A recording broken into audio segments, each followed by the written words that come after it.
Kərbəla hadisəsinin bu il 1387-ci ilini qeyd edirik və hicrətin 61-ci ilində bu hadisə baş verib.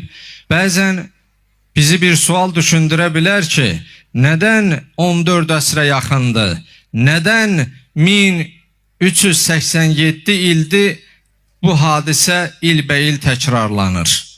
Əgər dərindən düşünmüş olsaq, bu hadisə bəşəriyyətin və İslamın uğrunda baş verdiyi üçün qiyamətə qədər insan yaşadığı sürə və din qaldığı sürə bu hadisə ilbəil təkrarlanacaq.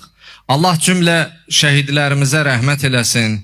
İstər 1-ci Qarabağ müharibəsi dönəmində, istər 2016 aprel döyüşləri, Tovuz hadisələri, hərb tarixində şanlı zəfərimiz, 44 günlük qələbəmizdə və son sentyabr lokal antiterrorda canlarını bizlərə, xalqa, millətə, ölkəyə, vətənə fəda edən şəhidlərimizi ilbəil biz yad edirik. Niyə yad edirik? İnsanların yaddaşında qalsın deyə. Şəhid dünyasını dəyişdikdə deyil, unudulduqda o unudulur sözün həqiqi mənasında. Ona görə biz baxmış olsaq, bu hadisə tarixin unudulmaz hadisələrindəndir. Elə bir hadisə ki, göy aləmi bu hadisə üçün ağlamış.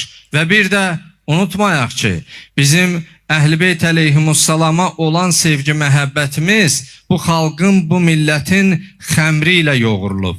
Və bir millət olaraq, xalq olaraq biz həmişə Əhl-i Beyt əleyhimussalamları sevmişik, sevirik və son nəfəsimizə qədər də sevəcəyik.